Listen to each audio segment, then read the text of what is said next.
Good evening. Really delighted to welcome a um, like-minded and inspiring colleague, David Harkin, to the NCE podcast tonight with myself and Rachel O'Halloran. David, I don't think I can introduce you or do it justice, other than to say that the next 45 minutes is going to blow people's minds. So do you want to just tell us what you've been up to? Because when we first met, you were CEO of 7 billion ideas. And in the 18-month, 3 years we've been working together, it's the world's population's changed and we've got a few more around. So just share with us what you've got up to and a bit about yourself. Thank you, Nick. And good evening, Rachel and Nick, and good evening, everybody listening. Lovely to be here. I'm very proudly the founder and CEO of 8 Billion Ideas, which is on a mission to give students the skills and belief to go change the world. We focus on 4 key areas of learning, which is really entrepreneurship, career education, skills for the future, and performance and well-being. And very quickly, why they're important. We produce more entrepreneurs in our schools in the UK than any other profession. 1 in 5 students would go on and be an entrepreneur. But it's not just about teaching entrepreneurship, it's about having that entrepreneurial mindset. So that's number 1. Career education. I think we're living in a very exciting world of opportunity, but it's about broadening horizons. Students are no longer limited by postcode or zip code around the world to working for employees, which is really, really exciting. But we do need to blow up the minds about the potential of their careers. Skills, it's forever changing, very, very difficult for schools to get right, but creativity and problem solving are 2 of the top skills which have been ranked by the World Economic Forum for the last 50 years, and you can guarantee that they're going to be in the top 10 in 50 years' time. And performance and well-being is something new, which I know we're going to talk about a little bit later. These have kind of been talked about the extra curriculum. I believe it's critical curriculum now. I think it's absolutely critical for every child. So the way that we do it is very different. I think the easiest way to understand it is that we're kind of an ed tech and services company combined. So fast forward a few years, we're now operating in 15 different countries across the world. We've got a base in Dubai in the Middle East. We're working with about 500 schools each year, and the business keeps on building. But I love what we do. My background before becoming an educationist and entrepreneur, I was in the tech sector, studying, working for IBM. Before that, I was a history graduate, but I'm a proud dyslexic history graduate, going back to my days when I was at the University of Sheffield. So love the sector. I think it's the best sector on the planet.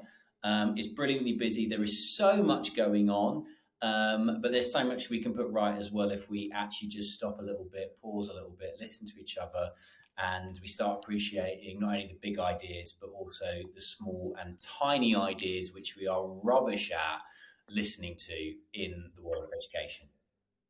Mate, okay, so let's just go lob straight in, because I think what I want to start with is, and I'd like you to finish the sentence, the problem with our curriculum is ... Is our curriculum. And go on.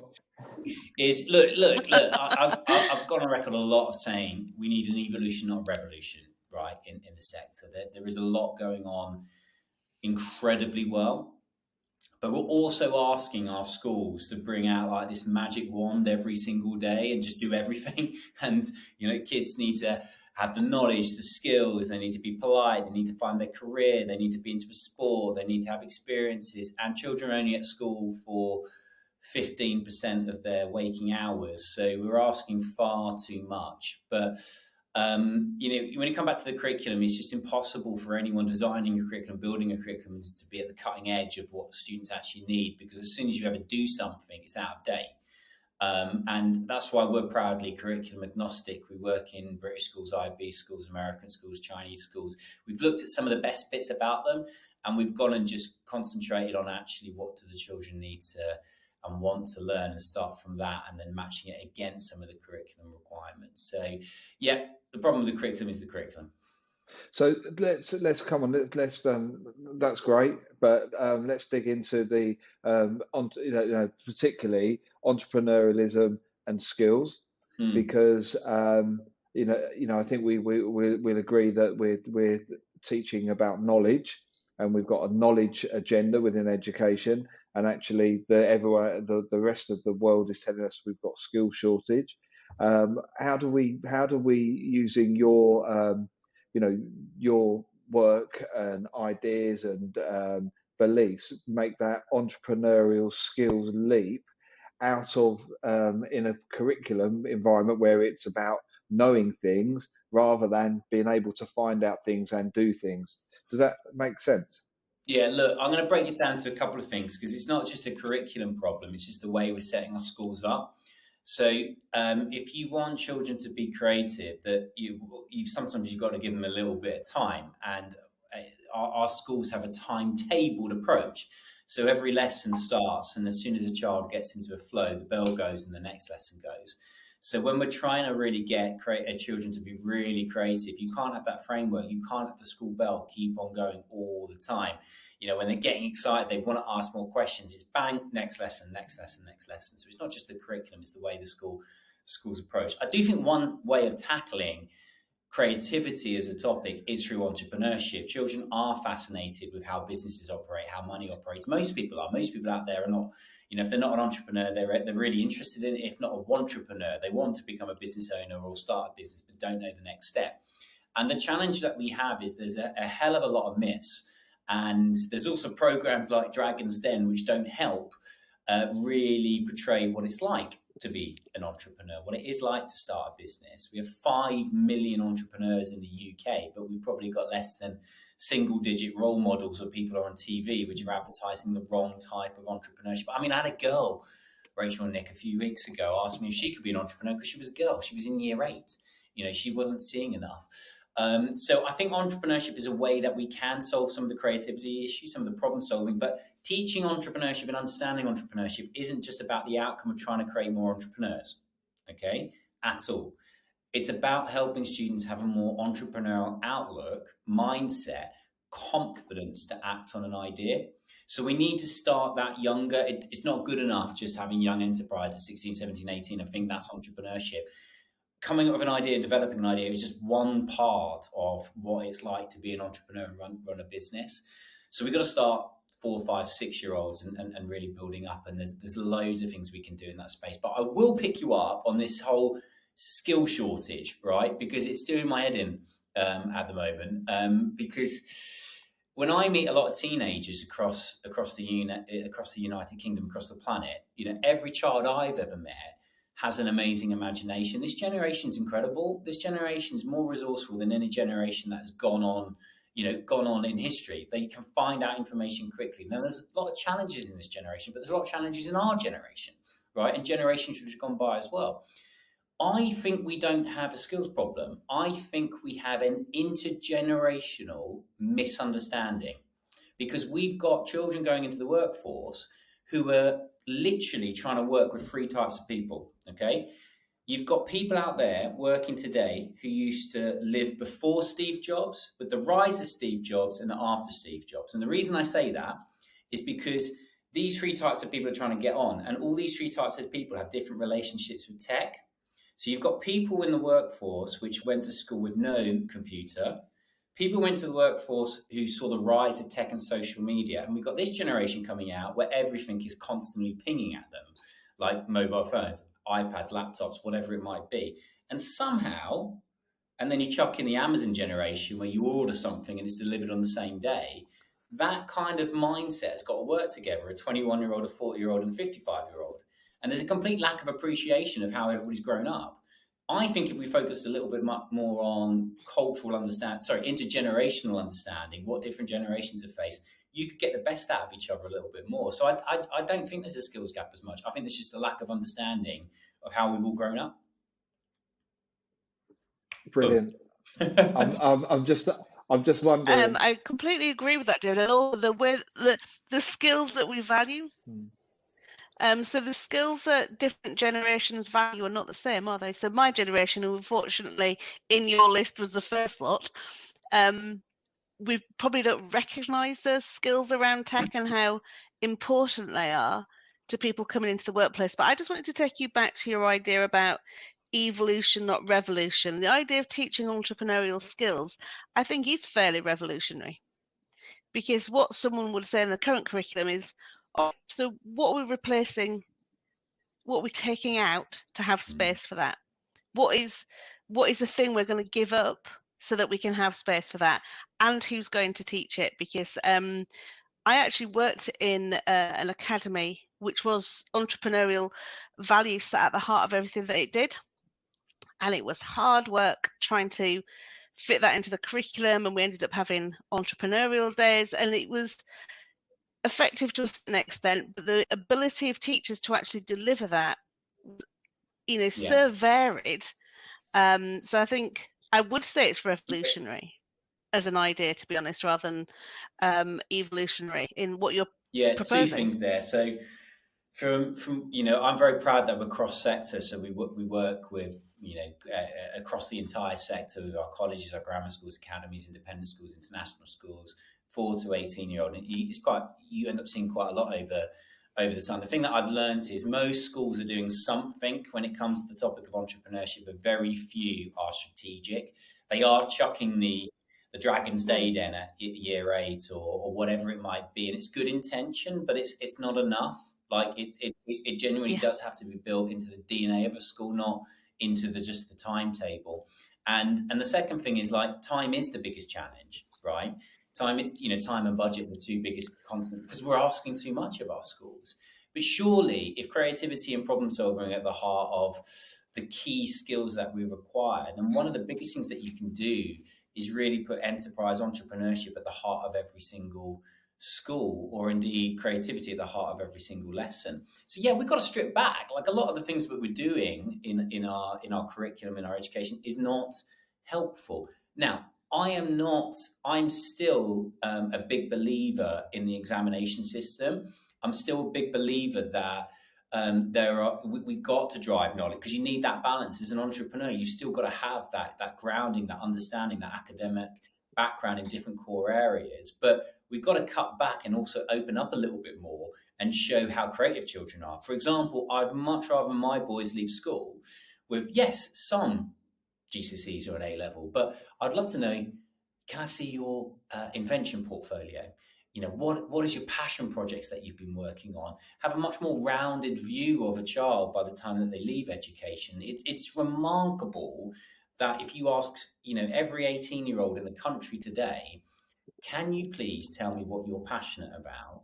How many children could actually answer that question? It gets the career education, so slightly moving away from enterprise and entrepreneurship. We try to box kids up too early. So someone mumbles that they want to be a doctor. That's it. You're a doctor. If they've mumbled it in year 8, you're quickly pushed there because we're trying to protect them. And consequently, we're giving children maybe a little bit clearer about what career they might want to do. But that doesn't help, because what happens is you get the cliff years. Like, in their 20s, they realize what they picked at school and what they've ended up studying is not what they want to do.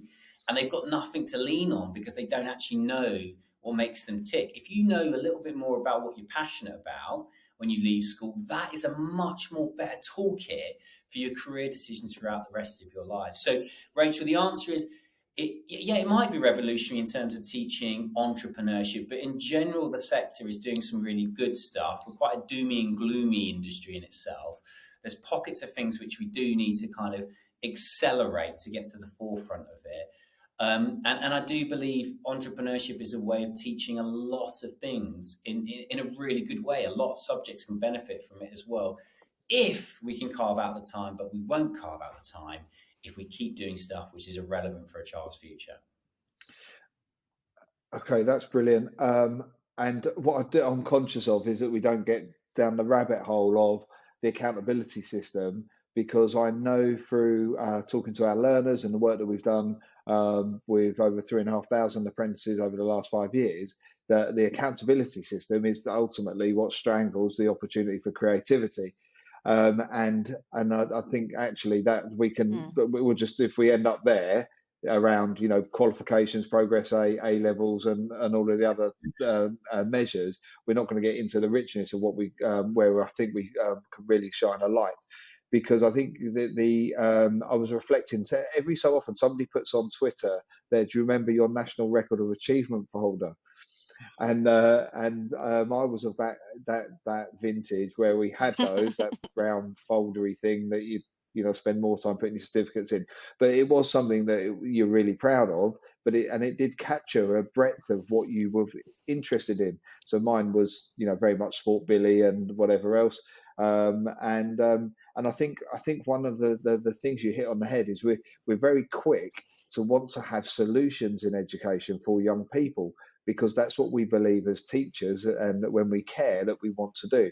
I think actually listening to you and flipping it the other way and saying it's okay not to know what you want to do or what you want to be, because I strongly believe, and this runs through all of our programs, the problem is the people. All of our problems are people problems. So as we get more tech, more AI, more automation, the importance of the people increase as well, don't decrease, which is what the fear is. So you have to be able to connect better, you have to listen better, you have to be able to make relationships stronger. And I think if we were equipping young people and say, look, it's great that you don't know, but if you're passionate about this is maybe somewhere you might want to go. Or if you're really interested in this, what does that look like? But we almost feel like we're on a post-industrial conveyor belt to get to a career quickly so we can start to contribute. And we don't allow that space for the things that you describe to really take off and happen. I think it's because we, at the end of the day, we care about the children, so we try to protect them. And a lot of people's default position is, I'm going to help you, and as soon as you show a little bit of a hint of interest in something, I'm going to tell you how you can go and achieve it. And it means that you might or might not go to university, but you've got a bit more certainty about the next step. So most people's intentions are good and honourable, but equally, it's led to an outcome where currently in the United Kingdom, 80% of people working are dissatisfied with what they do. So our approach to career education and supporting children is fundamentally wrong, because if we were getting it right, then people would be in a workforce and satisfied because they would have found a career or a job or hobbies and things which really make them tick. So we're doing something wrong, right? We've just got to front it up and going, what are we doing wrong? And by the way, it's not pointing the fingers at teaching in school. It's just society in general. We're getting a lot of things wrong in where children grow up in the UK is strongly influenced by their background, their homes, where they are. So there's a lot we can do better. I think personally, if I was in charge of education for a day, I've always thought to myself, what would I do if 100 million people across the planet work for me for a day? What would I do? Now, there's lots of things to do, but one of the 10 things I would do, and I've scribbled them down, is I'd scrap career departments and have passion departments. I would just completely change the target straight away and have children on a hunt and a seek and excited and curious about trying new sports, new hobbies, new things, and just move a little bit nearer by the time that they leave education, that they could articulate what they're passionate about. What's really interesting is a podcast that I really love about high performance learning, Jake Humphreys and Damien Hirst. And when they talk a lot about some of the Olympians which have kind of stumbled across a sport, whether it's kind of Tom Daley or Adam Peaty, whoever it might be, it literally was by chance that they saw like a diving board or they did this, and then they kind of were curious about it and jumped into learning about it and were very good at it. But I always just wondered, like, that was a by chance experience, like that a dad had made or the mum had made or a teacher had made. And if we just give children a ton more experiences, exposure to sports, different opportunities, I know children can leave school with a much clearer view about what really makes them tick. And if you have that, that's your toolkit, right? If you know you're passionate about, I'm passionate about sport, I'm passionate about education, I'm passionate about business, passionate about family. These are things that I can lean on when I've got to make career decisions, okay? But I still go back to the point, most 18-year-olds would not be able to give me a clear answer to the question. In fact, probably most adults wouldn't be able to give me a clear answer is, Nick, Rachel, what are you passionate about, right? A simple question. Most of us kind of stop, think, get reflective, and don't really know how to answer the question because we've never really thought about it. Do you want to know what I'm passionate about? Other than Leeds United. Go on, right? 3 things. Nick, what are you passionate about? People, So what am I passionate about? Oh, you go, Nick. So people, reading, and exercise. Cool. Rachel? I'd say family, literature, sport. Okay, cool. Good.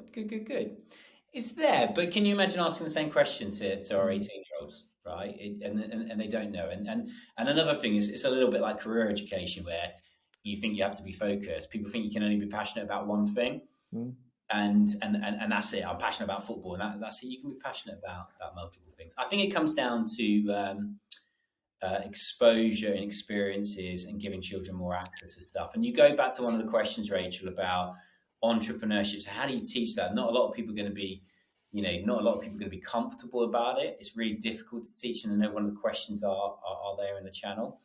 But this is where we are lucky with the rise of EdTech over the last couple of years, because I was always fascinated about, and it spurred on a lot of what we do and what we believe in what Joe Wicks did for PE in lockdown. In that first 4 weeks, 4 million children went through a PE lesson through effectively a live broadcast. And that was really interesting to me, because country was in a really difficult place. And yes, it might not replace a PE teacher on the playground or a PE teacher on the sports field teaching a particular sport, but it did a really good job at that particular time.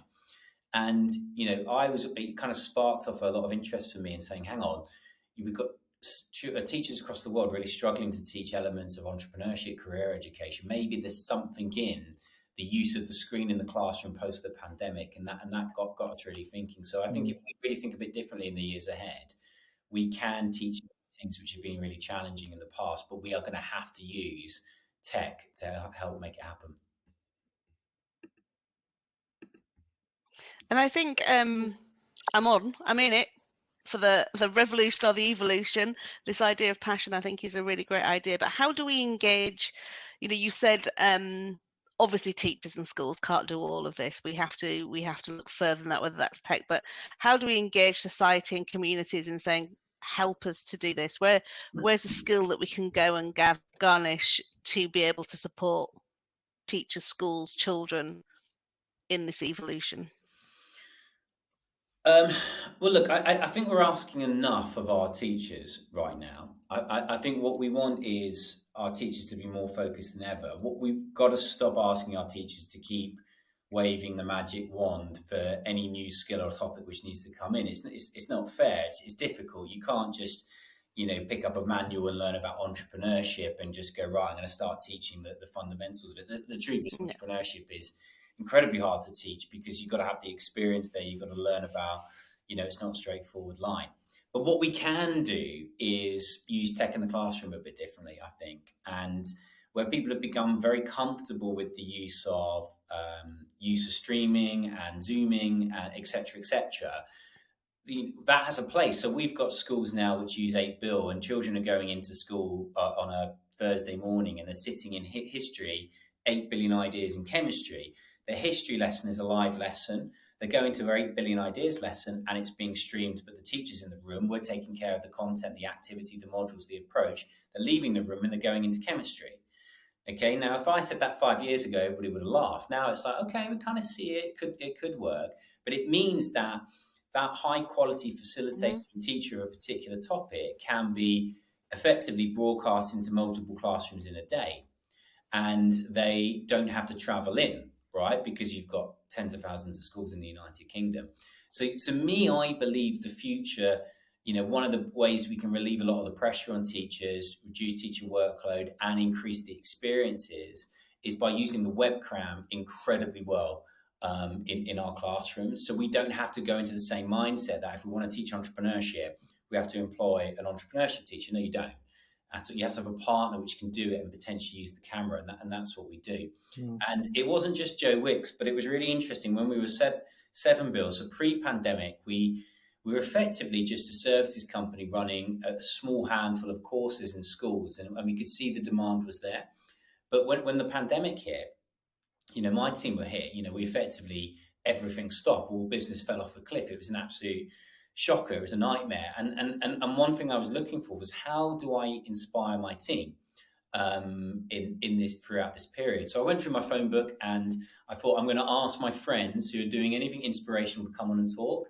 And one of the guys that came on was a friend of mine called Ian, who's a car designer at Tesla, and he reports into Elon Musk. And we used to go to school together. And he's kind of gone through his career and become this top car designer. And he came on for 20 minutes and just talked about his career. And everybody in my team kind of jaws dropped. It was such a fascinating story. It was amazing. And all I couldn't help but think was any child across the planet interested in STEM, wanted to hear a story of resilience and grit, should have listened to that 20 minutes. But he was in LA and he was working. He had to go back into a meeting afterwards. But we had the privilege and pleasure of him just opening up his laptop and speaking to us. So a little bit of Joe Wicks, that moment led us thinking, look, I think the future of education can use EdTech differently. It doesn't always have to be about robotics and AI. It can be, let's get some really good webcams in our classrooms and then use those webcams well. And maybe we can teach and elevate some of the pressures in our schools on some of these more challenging areas to teach where we don't have the skilled workforce to teach areas as well as we want in entrepreneurship and career education. Is that helpful? Just looking at some. Yeah, no, it is. I'm just processing. Very. I think you're absolutely right. I think it's a case of a rethink and potentially a reboot, because I reflect on a friend who is a doctor and is hating general practice and is now in this catch-22 position where her studies and her career have been around being a doctor, and she now doesn't want to be a doctor, but hasn't got any other option other than being a doctor, because when you're a parent and you've got family, you get trapped.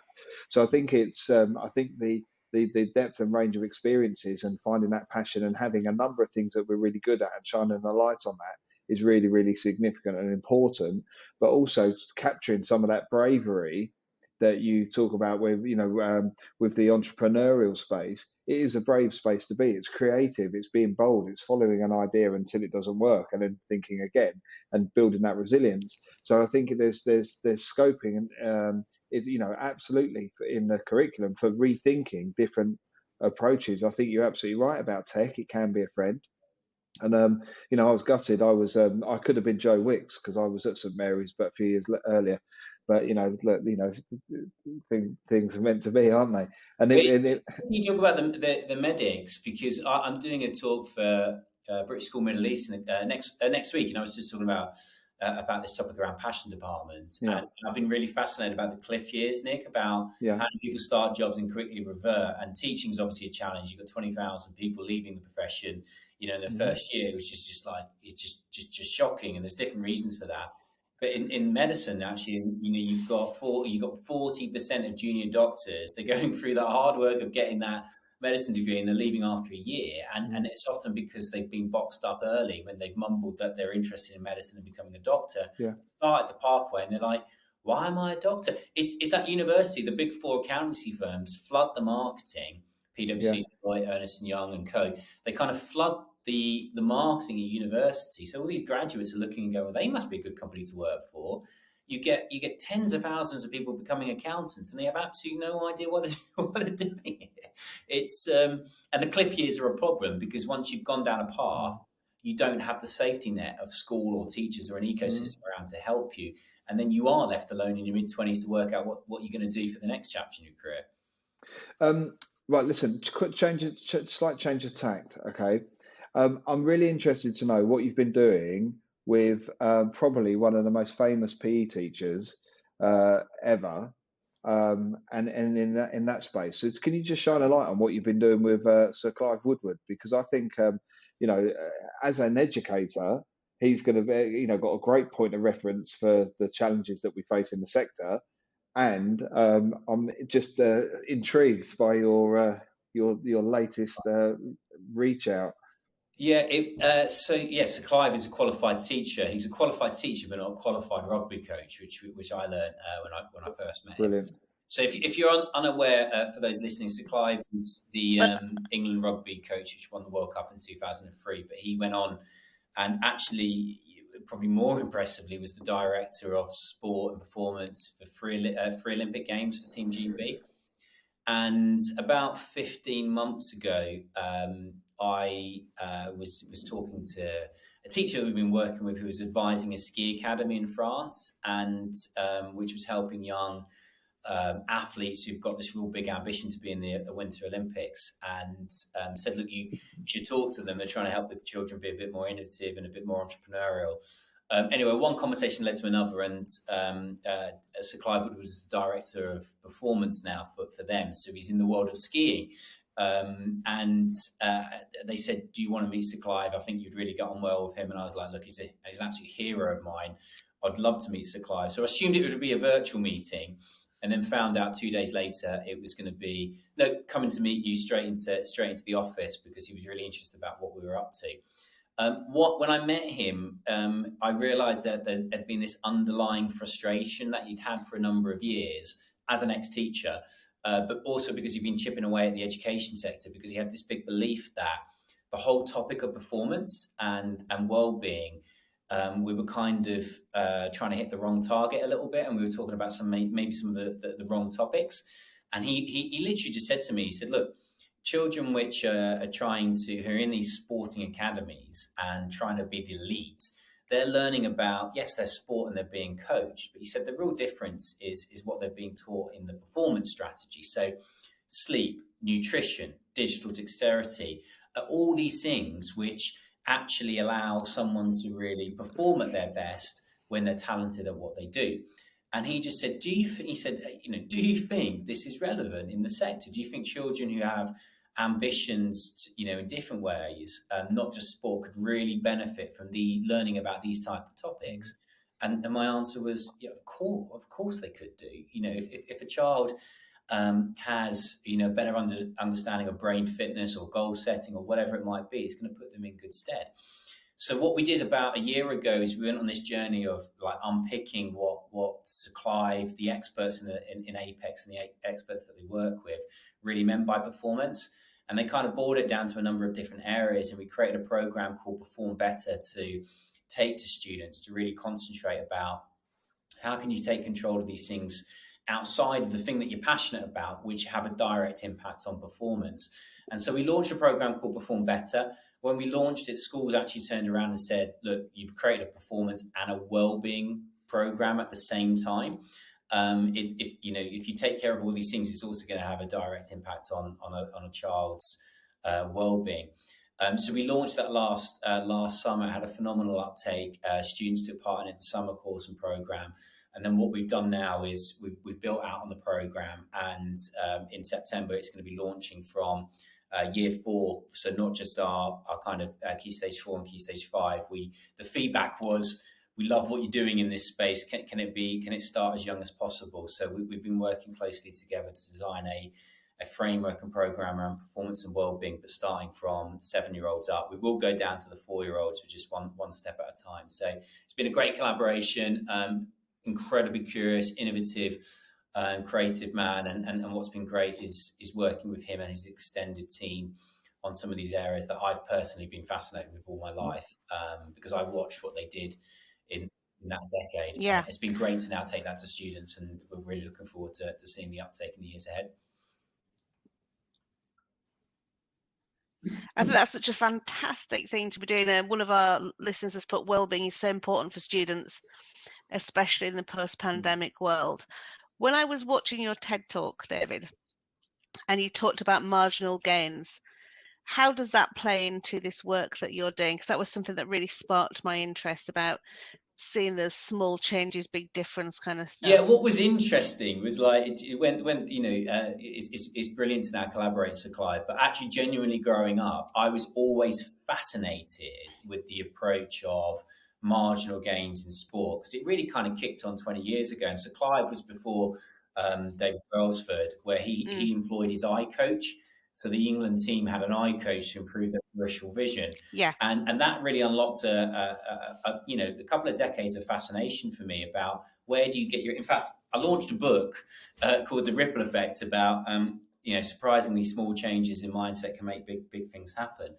And so yeah, that's important. You know, a lot of it's about habit changing. You go back to kind of James Clear's Atomic Habits. A lot of it's about the appreciation of small habits. So we kind of build that into a lot of our education and dialogue. But if you actually go to the sector of education itself, like when it's such a busy sector, schools have so much going on, we are missing out every single day on millions of ideas. Marginal gains get overlooked because our teachers are too tired and too busy, and nobody's taking responsibility of those small ideas. So, you know, we teach you, Rachel, on what we do, but I would also like to see my second big hope for the future of education along a passion department is that I would like to see the fear of marginal gains adopted in every school. Because if we actually approach it, all the problems in education could be solved. But all these little ideas, all these little frustrations, we're just too busy to sort. But if we don't sort them, they're still going to be here in 10 years' time. David, if people don't know, I know when we first started the podcast, we were literally innovating in a COVID response and in that entrepreneurial space, and like how can we reach colleagues and learners. Your TED talk is how can a 4-year-old change the world? And it seems to me that the innovation and inspiration engine is really flying down in that early years space. And just tell us what just share with us what what you're seeing in that work, because I know you've got that smile on your face. When that smile happens, mischief comes and innovation and magic happens. Just They're just the most brilliant year groups. Like they're just so overlooked, and like you know your relationship with schools, education, your teachers are all formed in those early years. I just always get fascinated, Nick. Like we're just always looking at the wrong thing, and actually, you know, let's embed a child. Let's get them really loving school as early as possible. And look, in the early years, when it comes to entrepreneurship, you know, most people's reaction is like, oh no, you get to that when you're a little bit older. But actually, you know, teaching children about the world is full of inventions, the world is full of ideas. Like, what ideas have you got? What could you do to change the world? You know, it's the best age group. It is an unbelievable age group. Like, if you literally take a 4-year-old and say, what could we do to change the world today? You could have a whole day of fun with that child coming up with their idea, their invention, starting to learning about prototyping, marketing, positioning, whatever it might be, just naturally. So the big piece of work we do in that space is literally about getting kids just carried away, like enjoy it, get carried away, really, really think big. The second thing we like to do is we like to challenge them, sometimes by giving them really just inventions to think about, and how can you improve the fridge? How could you improve the sofa, the bed? And then you get wacky ideas, which are brilliant. But particularly key stage 1 and key stage 2, the best thing that we can do is let children just really, really think big. The problem we have is adults often think, well, that's not realistic, Nick. You're not going to be able to get that done, Rachel. And it's the worst thing because you're squashing creativity, and actually children don't care about the how at that point. They're just thinking about the idea. So for us, it's about letting them think big as long as you possibly can before they work out the reasons why or what they need to do to develop the idea. So I'm a big believer that entrepreneurship, creative thinking needs to start from the first lesson a child walks into a school, and it has the ability to build a connection with a school, with learning, with education that we've often overlooked. So just swinging back on that, because I think it was Shannon or Janina put in the chat around how do you teach entrepreneurship. Actually, we've sort of covered some of that, but it's about framing that creativity and that excitement. And, some of the best lessons I taught were the ones where it didn't necessarily go to where I wanted it to get to, but we went deeper and explored something else that was relevant. And it's not the formality, it's the creating the space to just explore in different paradigms, different experiences, different perceptions, and whatever. So we don't have to, I think it doesn't have to be framed as entrepreneurship. It's that creative thinking and innovation and fun space, maybe. The thing is about being an entrepreneur, it's the most crazy life. Like, it's not a straight line. There's not like 10 modules you learn and you're an entrepreneur. Like, what you've got to be is, part of it is going through the process. I think the best entrepreneurs I know and I've met and understand that there's a process that you go through. You have to be incredibly reflective. So you have to learn on the mistakes that you make. So you make hundreds, and you have to be an incredible listener. You have to listen to yourself, people around you, and to the market conditions. Now, there's no textbook on the planet. Like, everybody would, if there was a book out there which says this is how you run a business and make it successful, everybody would read it, study it, and go make it happen. Now, there's people who have philosophies and approach, but you've got to get exposure to it. You've got to be reflective. You've got to learn on your mistakes and build on it. You've got to get the opportunity to do it again and again and again and again. And then you've got to have another big thing, which is a little bit of resilience and grit. You've got to want to be an entrepreneur. You've got to want to find a problem that you want to solve. So it is a difficult thing to teach, but it doesn't necessarily have to be taught, right? It just needs to be given time, space, allow children to kind of teach themselves about the process of ideation, the process of taking an idea to reality, what happens next. But the thing is, we just want to modularize the whole thing and go, that's what you do. And actually, once you've got an idea and you've taken it to market, well done. That's stage one of being an entrepreneur. Trying to get it to year 1, year 5, year 10. That there's a huge amount you've got to do there. But if you're reflective, you're a good listener, you enjoy the process, you will find a path for your idea. But so I'm so glad you said that, because I think it's Dr. Rosabeth Moss-Kanter, Kanter, described the process of the messy middle, and whereby we expect things to be a linear process, or we might have some deviation, but actually the bit in the middle, when you're in the middle of the mess, you're too far from what you thought you were going to be designing, but you're not close enough to where you want to get to. That middle messy bit is the bit that you love inhabiting and creating, and that's where you're wanting children to be in, to think creatively, to explore and whatever else. So we're not under pressure to get from A to B. We're quite happy getting from A to B via this messy bit in the middle, so that we can then learn and be resilient and innovate and all of those things through it. Yeah, I often talk about where the business is to the team, about where we are on the journey on the messy middle, and I think we're at the back end of the messy middle. And then a late friend of mine said, who'd been in the startup world for sort of 30, 40 years, and he goes, look, Dave, I've just got one piece of advice.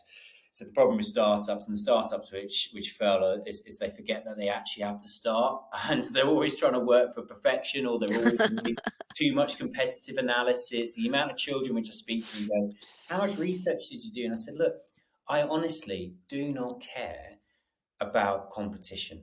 Like, I haven't got time to care about it, right? It's not like I'm oblivious to it. Like, there's so much opportunity out there in the world of education, but we're taught some of the things that we are teaching is that you've got to do your market research, you've got to do this, you've got to do that. The best thing you do is just get going, and then be reflective as a child, as an adult. If anybody's interested in starting a business at any point in their life, take the first step. Be reflective, write things down, think in ink. I love that phrase, right? Always go back to thinking in ink. And it's surprising what you can do step after step after step. But 99 times out of 100, most people's initial idea is not what it ends up being at all. They have to pivot, they adapt, because the actual idea at the beginning is not an idea, it's a hunch. They feel like something could be done a little bit better, and they're kicking off the journey. And it's only entrepreneurs which have the resilience to listen to multiple hunches over a period of time, then at some point collide and they turn into an idea. Stephen Johnson, Where Do Good Ideas Come From? Amazing TED talk, and it's his theory that it's the first idea is not an idea, it's a hunch, right?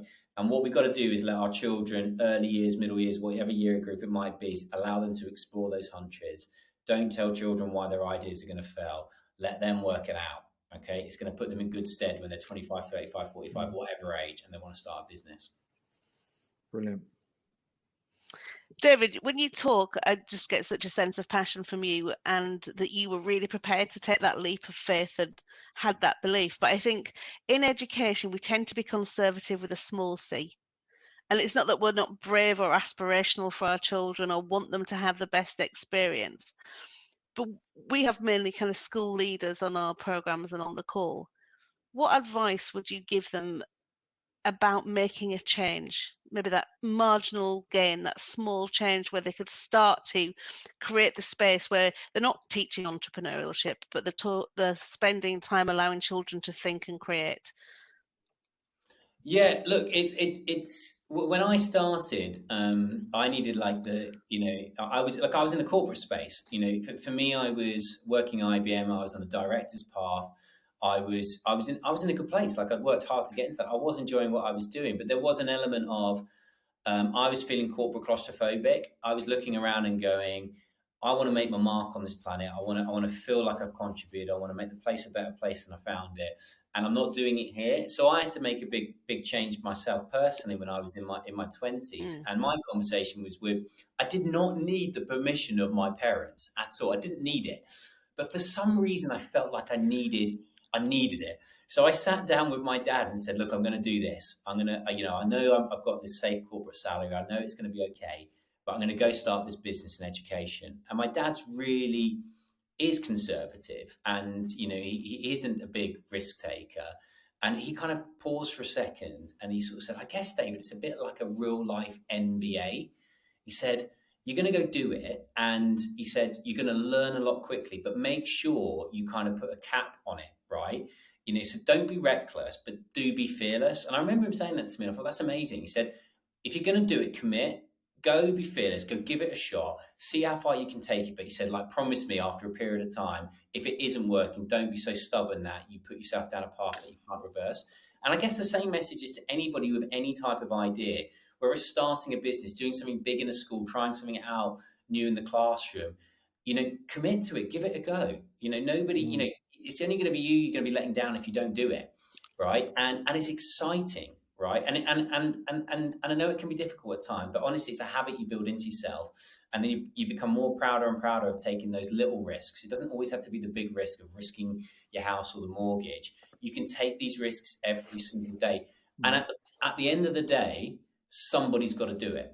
Right? Somebody's got to push and say, can they make the better maths lesson? Can they do this? Can they make the best lesson? Somebody's got to keep pushing it, right? And we just need, I think, people to be a little bit more fearless, not scared of the repercussions, not reckless, which is acting out for. But if we can encourage this culture of a little bit more fearless, I think it'd do wonders in education. It's difficult because we live in a judgmental world. So when everybody is being a bit more fearless, is pushing the boundaries of education, they get known as a teacher pet, not a student pet.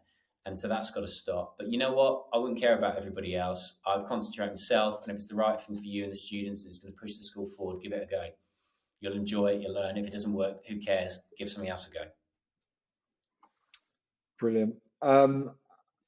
Okay, I'm conscious of time and your time, and I know I'm depriving Jen and your three sons, because I've dragged you back to the office to do this. Firstly, what are you reading or listening to that you could recommend, and why? Okay. Well, I'm rereading James Clear Atomic Habits, but I just finished Anne Middleton, one of the SAS books about self-doubt, because I was really interested. I just reading it. I just thought I've got a consultant who's an ex-Marine I'm working for, and I was like, that's I'm interested about the correlation between the military, while a lot of them make it quite successful in the world of business. So I thought I'd read that, but I am rereading James Clear and Atomic Habits, and I'm still a big fan of the HPL podcast, which I listen to, but I'm trying to broaden out a little bit more. Okay, brilliant. And I guess what's next? Where I know you're not a sort of a resty type of person. Your brain's like a planet, and it's fizzing round. Where do you see that you're next, Steve? Where are you evolving to? Because in our lifetime, I don't think we're going to see you CEO of 9 billion ideas. Don't know. Depends. Mate, it depends. But no. I think When it's exciting, I think we've worked. We're so proud to be a partner, not a supplier, partners to schools across the world. We've done it by word of mouth, by head teachers we've worked with move on, and they suddenly popped up in a new country, and we're working them, which is really, really exciting. What I'm really excited about going next, I mean, we've just got our license now to employ in the Middle East, in Dubai, which is great. So building a team out there to really broaden in, our works, particularly in the Middle East, and next will probably be Hong Kong. So we're very much focused on working with more students around the world. What I'm really keen about is, and what I'm excited about is, the products and things that we do in schools today, they won't necessarily be the same products in 3-4 years' time. We're bringing out more resources, more physical things that we can get to the hands of children and parents to really change conversations. So a little bit of global reach while also growing our work here in the UK. But I'm really excited about 8 Billion Ideas, bringing out more physical things to sort of game change the conversation. We just brought out these 52 cards, like future job kit cards, future jobs, like a pack of cards like Top Trumps, to get career conversations going in around the table at home. And the reception has been amazing. And it was done as a bit of awareness campaign. But I said to my team, they don't realise they've made a new product line. So things like that get my ticket going. And I guess the real thing is, I'm quite excited about my children going through our education. So Toby's school is an 8 Bill school, so I'm quite excited to see the direct impact of what we do on children out there, but my own kids as well. Yeah, brilliant. Thank you. Well, look, I thank you as always. I love the time that we get to share with you, and I know that learners and listeners will have really enjoyed just an ounce of your enthusiasm, passion, and energy. And I think it's interesting, and I'll put you on the spot by asking how many schools you're working with in the UK versus overseas. But I know, but we follow each other on social media, and I follow the company and the team that are doing that work. And it seems to me that we're a little bit lagging behind in some of the visioning of what you're doing outside of the traditional curriculum that we're constrained by. If people want to find out more and reach out to you, and you've read my mind, you've just put your LinkedIn post in, 8billioниdeas.com. Yeah, 8 Billion Ideas, or get connected on LinkedIn. And look, Nick, you're right. Like, we've in our first years we were more here in the UK. Now it's about 30 to 70% split. And in the Middle East, we're growing quicker. Decision making, there's more freedom. There's a little bit more flexibility there. People know, when they want something, they can do it. There's a little bit more red tape in our schools here in the UK. It normally takes 3 times the length of for a decision to be made in a UK school compared to a school in Dubai. Yeah. And when you're talking between 30 days decision or a 90-day decision, that's a long time in education. So we've got to be a bit more entrepreneurial here in the UK. We've got to try things a little bit more. We've got to give things a go a little bit quicker. And I know we'll get to it. But I'll go back to what I said, Rachel, at the beginning. It's an evolution. We're doing a lot of great things here. Best profession on the planet. Our schools and the British education brand is incredibly strong overseas, because our teachers are world class at what they do. But we can definitely do things better.